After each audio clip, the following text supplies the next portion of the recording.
Alright, this is Lye Yosh. Welcome back to Life Study Library. Today we have yet another interesting topic that we're going to be talking about, which is about motivation. And today we're going to be talking about these two specific goal-setting procedures that you can use to increase your motivation. So you're setting yourself a goal right now, right? To exercise daily to lose this much amount of weight, or studying this much amount of time every day for a month, or raising a campaign for charity and collecting this much amount of money. Now, I'm going to make this a rather short video, so I'm going to take on the main dish real quick. But before that, or before I even get into the salad, let me just clarify that you got to make your goal some kind of a numerical value. It has to be reasonable, accomplishable. Is that even a word? Yes, it is. And a specific number. So making goals something like losing this specific amount of weight by this specific date, or earning this specific amount of money by this month, studying a specific amount of time every day for a certain amount of months. And I'm sure y'all don't need me talking about how setting specific goals and procedures leads to so much better chance of succeeding in the pursuit of a goal if you just aimlessly do it. If that's a surprise to you, then thank me later. That's not what I'm here to talk about. I'm here to talk about specific actions or indicators that you can use to motivate yourself in accomplishing your goal. And these two actions are accomplished actions and unaccomplished actions. Likewise, in this channel, I'm going to be talking about these interesting scientific and psychological information by implementing data from scientific studies. So if this interests you and you want to hear more of my past and future content, then please subscribe to my channel. Thank you for doing that. That made me really happy. Now let's get back to the topic. So when you set yourself a specific goal to pursue, there are a lot of things that you can do to motivate yourself. And usually your first day, first week, first month, you're most likely set on fire with motivation and the flare of I will accomplish this no matter what, that kind of energy. But then if you ever tried accomplishing anything in life before, then you would know that these kind of energy is rather short-lived. And pretty soon down the road, you won't be able to accomplish your goal just by relying on this flick of a fire. This is where a lot of people say a lot of stuff about stuff like how to effectively increase your duration of motivation, or just flip your motivation off and find a way to do it without relying on it, stuff like these. However, today's paper talks about increasing your motivation by looking at your accomplished actions or unaccomplished actions. So what this means is that accomplished actions are the progress you made so far in your goal pursuit. So in your journey to lose like 20 pounds by exercising every day for 2 months, you weigh yourself at the end of first month, halfway through, and see that you've lost 10 pounds. You say to yourself, okay, I've done halfway through my goal, I just gotta keep doing this for 1 more month, and this will increase the person's motivation to keep going. The unaccomplished actions are when you look at the progress you still need to make in order to accomplish your goal. So you're raising money for charity and your goal is to raise $10,000 and you so far have $5,000. You say to yourself, I still need another $5,000 to meet my goal and I need to work harder. These two seem like they mean the same thing, but the difference is that unaccomplished goals stimulate your sense of urgency or the need to do more, which leads you to taking action to fulfill that need. Whereas accomplished goals stimulate your sense of, since I've done this much, I might as well just do it. That kind of mentality. It's basically whether you see the cup half full or half empty, if that makes sense. And with that said, now we're getting to the main dish of the video. If you looked at the title, you might have wondered, hey, Yosh, your title is making it sound like a debate over which one actually works. But then your actual video is sounding like both accomplished actions and unaccomplished actions are legit. And to this I answer, well, it's kinda like a debate, but not at the same time, because both accomplished actions and unaccomplished actions work in specific contexts and don't in other contexts. The study, done at the University of Chicago, is actually a collection of 4 different studies that examine in which specific scenarios do accomplished actions work, and in which situation does unaccomplished actions work effectively. They experimented with several different scenarios like coursework for a class, stamps on a frequent buyer card for a store, school merch, and fundraising. The researchers tried to find if there was any similarities among the specific scenarios that increased motivation from accomplished actions and unaccomplished actions. What type of scenarios do goal pursuers benefit from looking at the cup half full, and when do they benefit from looking at it half empty? And what they found was quite interesting. The study found that if the goal is perceived as high stakes, using unaccomplished actions increase motivation effectively. What this means is that if the goal pursuer thinks that whatever they're trying to accomplish is important, looking at the cup half empty and stimulating the urge to, I gotta work harder, that kind of energy. By doing this, people are able to effectively accomplish their goals. And the opposite goes for accomplished actions. Accomplished actions you work the best when used for goals that are perceived by the pursuer to be unimportant. And you might think that this is like factually obvious, and it is factually obvious, except that because people think it's obvious, nobody's paying attention to how they are actually perceiving their goal, that they are trying to accomplish, whether it's something that's important to them, whether it's a core issue or not. A lot of people say stuff like, you're not accomplishing your goal because you're not trying hard enough, or you got to change your specific approach to combating it.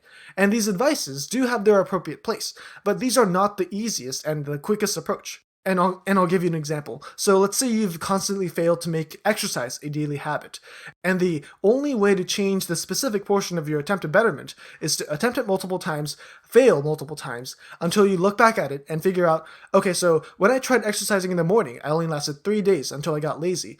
But then when I tried exercising in the afternoon, I was able to last a full week. So I'm guessing that exercising in the afternoon works better for me. But I still failed to make that a habit, and I wonder what caused that to happen. This is a highly effective method, but you see the problem with this approach?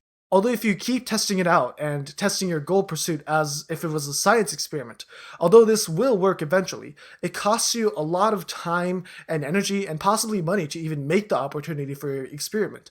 Now, like again, this is a very much a highly, if not the most effective method to accomplishing your goals, and I do encourage you to do this in any other circumstances. And also, one more thing is that when people say that, you just gotta push yourself, and the only reason you fail is because you're not trying hard enough, these people are stupid, and you don't need to listen to these people because they're not using their brain. Like I said at the beginning, pure motivation can only take you so far. And plus, what if you're trying to accomplish something, spend so much time and energy and money, only to find that you were not interested in what you were trying to do? It's like you spent your whole life studying computer science, and you took a college major on CS and worked at a tech company, and after so many years, you realize that you actually like agriculture way better.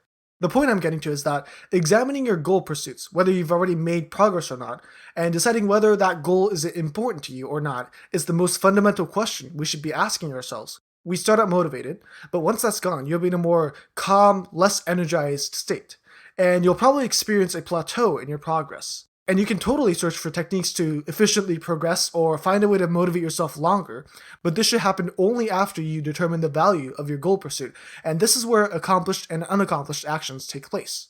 So now let's look at the specific scenarios that was experimented. Study 1 used how students perceived college coursework, so the classes you take. And it found that if the course was elective, where students just took it for fun, in this scenario, focusing on the completed progress of, I've done so much already, this increased the motivation to study for this elective course, but decreased the motivation for a more important core class that where students needed to take and get a good grade on. And the opposite was true for the core class. So when you're studying for an important exam or test or class or whatever, and you feel like you're losing motivation, focusing on how much you still need to study will make you think, even though I still got a lot to do, because this is something that's important to me, I need to study more. This feeling of anxiety working in the favor in this scenario will allow you to be motivated and accomplish your goal. Whereas if your goal is at low stakes, like the elective course, by thinking, I've done this much work already and might as well as finish what was started. And this will motivate you to complete your low stakes goal. The second study focused on stamps on a frequent buyer card. So at a place like Dutch Bros, you get a card, right? And then if you get stamps for a certain amount of time, you'll get a discounted price. And if you don't know what a Dutch Bros is, think about it as a coupon card for discounts. Anything for a store that you have to commit by being a frequent buyer. Here, it found that accomplished actions, so how much stamps you have so far, motivated you to complete the card in order to get luxury goods, but decreased motivation towards necessity goods. And just like how the first study went, motivation towards getting necessity goods, so stuff like books, furniture, anything that you deem important and necessary. This increased when you focused on how much stamps you still needed to get. But the motivation decreased when you try to use the card towards stuff like expensive handbags, luxury watches, and cars, stuff that are beyond the realm of needs but wants. The third study focused on how people with specific frames of value reacted to informations of others having or not having school merch. So, if the perceiver viewed the merch as something that they want but don't necessarily need, knowing how many people already own the merch increased the motivation to purchase it, but decreased it when the merch was perceived as a need. And then the opposite was the case for the study as well. When you said, so when you said, I need that school merch sweatshirt because it's important to me, then it was better to tell them that not a lot of students have the merch yet. And last but not least, Steady Fork followed a fundraising charity event. And this is probably the easiest scenario to imagine. So what happened here is that when the charity emphasized how much money they've already collected, it attracted and motivated the first-time donors, but decreased the motivation for repeated donors, and vice versa. When they focused their announcement on how much money they still needed to collect to reach the goal amount, it motivated repeated donors to donate, but turned off first-time donors. And the researchers analyzed it like this. So when you compare repeated donors to first-time donors, repeated donors put more weight in donations in the charity than the first-timers, and they'll have at least some type of attachment to the same charity that the first-time donors don't have. And this makes sense because why would you repeatedly donate money to this one charity if you don't see a meaning in it, right? First-time donors are still not sure if they want to commit to it, and thus do not have a greater sense of importance in that particular charity than the repeated donors. So this is something that you can do if and when you host a charity event. You can first collect the initial donors by telling people that you're starting a donation. Once you start seeing some repeated familiar faces, you can bet on whether to keep them as committed donors or get more new faces. If you choose the former, then you should announce how much money you still need to make and hope that repeated donors increase the amount that they pay themselves. And if you choose the latter, then tell them how much money you have been collected so far and hope that the repeated donors keep coming. Within these 4 studies, the result indicated that whether people focus on their goal by looking at the commitment that they've done so far, or progress they still need, depends on the information they are given and how much they value that goal. People need to know their current state in their goal pursuit, how much weight they've lost or how much money they've made since the beginning. And with that information, they need to ask themselves, is the goal pursuit important to me?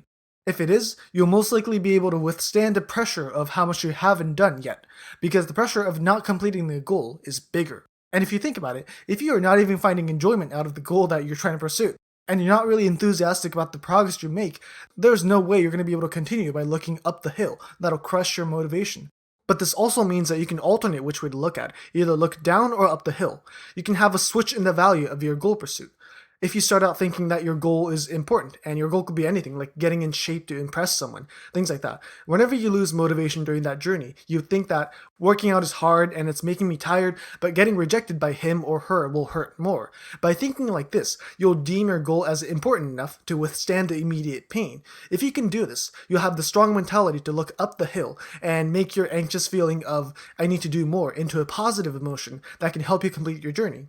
But if you reverse this and realize, oh, why do I need to focus on this one person when there are plenty of people who will be impressed at my current self? I'm not saying that either realization is better than the other, and I'm also not saying to quit once you realize your goal isn't important. But the important thing is that you can change the approach you take towards the goal if and whenever your value in your goal changes. If you suddenly realize your goal isn't that important, you can still complete the goal by looking at the past progress, which will push you to reach the end of the journey.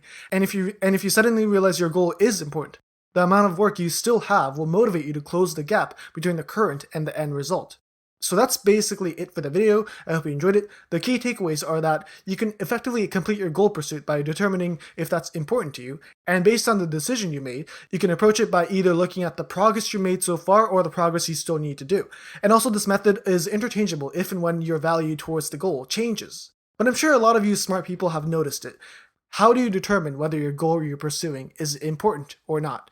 Yosh, people are biased at pretty much everything when it comes to value determination and decision. And even at a calm emotional state, I don't think you're going to be able to determine and decide what's important to you, much less when you're motivated towards completing a goal. And to this I answer yes. Determining and deciding what's important for your life is extremely hard because you have so many biases. And most people don't know how to deal with these because they are not familiar with the collection of biases. They don't go to the museum of biases. So my recommendation is to learn about it, and familiarize yourself with it. And so today's book recommendation is You Are Not So Smart by David McCraney.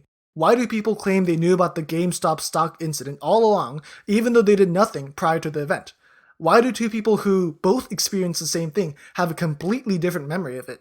And why do people fall for the weird self-development experts and later wonder why they were listening to them? The answer to these questions is not that people are stupid or flawed, but they are just biased and lazy. You can learn about why these things happen all the time, and this knowledge might be able to protect you from any other future mistakes caused by human biases. So once again, that is You Are Not So Smart by David McCraney. Okay, I feel like the video is as long as the usual ones, even though I said I'm going to make it short, but that's okay. I had fun, and if you were able to learn something and enjoy the video, then I consider this video a success. So that's it from me. You've been listening to Life Study Library, hosted by me, Lye Yosh. Please subscribe to my channel so you can watch my past videos and keep up with my future content. Thank you for subscribing. I'll see you in my next video. Bye.